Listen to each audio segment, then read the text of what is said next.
ইংরেজিটা কি ভাষা না সাবজেক্ট? সাবজেক্ট। আর কারা কারা সাবজেক্ট হাত তোলো তো?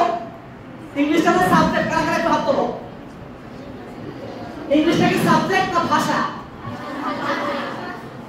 এটা কি ভাষা না ল্যাঙ্গুয়েজ নাকি সাবজেক্ট? সাবজেক্ট না? আমরা ইংলিশটাকে সাবজেক্ট মনে করি, আর ইংলিশটাকে যখন সাবজেক্ট মনে করবা ইটস ডিফিকাল্ট, এটা অনেকটা ডিফিকাল্ট হয়ে যায়।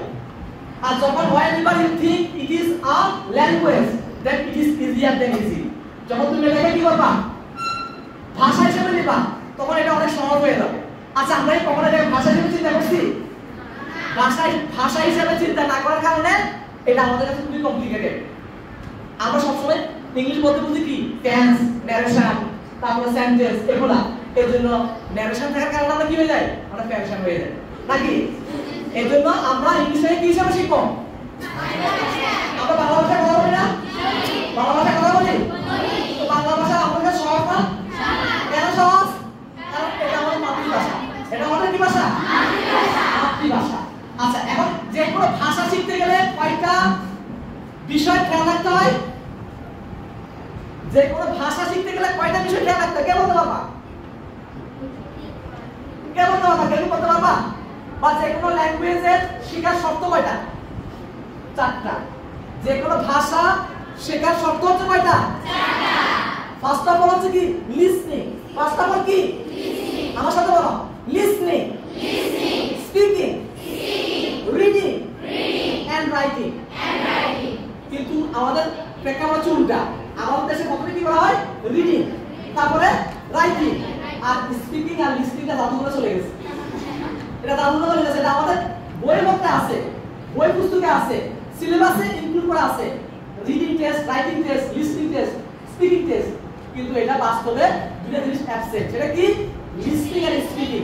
এই লিসনিং আর স্পিকিংটা অ্যাবসেন্ট হওয়ার কারণে English is so difficult for us. আর যখন লিসনিং আর স্পিকিং থাকবে তখন এটা ভাষা হিসেবে শেখা সহজ, সাবজেক্ট হিসেবে শেখাটা সহজ। আচ্ছা আমরা বাংলা ভাষায় কি কোনো বাংলাতে কি কেউ ফেল করছে পর্যন্ত? না। বেশিরভাগ বাংলাতে পাস করছে, দুই একজন মতবাদ থাকলে হয়তো ফেল করতে পারে। কিন্তু বাংলাতে, ধর্মতে, সমাজ বিজ্ঞানে কেউ ফেল করছো? না। কেন ফেল করো না? কারণ পরীক্ষায় কত না আসলো তোমরা বাংলায় লিখতে পারো, because you are able to speak and it's your mother tongue. তোমরা বলতে পারো বিদায় লিখতে পারো। কিন্তু ইংলিশ যখন প্যারাগ্রাফ মুখস্থ করি, পরীক্ষায় কমন না আসলে আমরা লিখতে পারি না।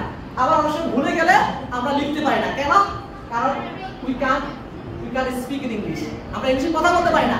যদি আমরা ইংলিশে কথা বলতে পারতাম তাহলে we are able two right. We are able two right, আমরা লিখতে সক্ষম হইতাম। এখন বলতে পারলে কি করা যায়? লেখা যায়। এখন কি তোমরা পড়া শিখবা?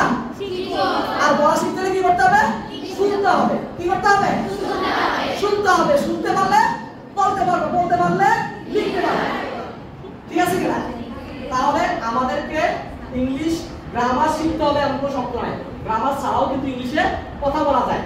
বাংলাদেশ থেকে কোনো একটা লেবার যদি আমেরিকা যায় বা সৌদি আরব যায় বা সিঙ্গাপুর যায়, within 3 months they can speak English like Bangla. কেন? কারণ শুনতে শুনতে একটা পর্যায়ে বাংলা বলতে আমরা বুঝবে না।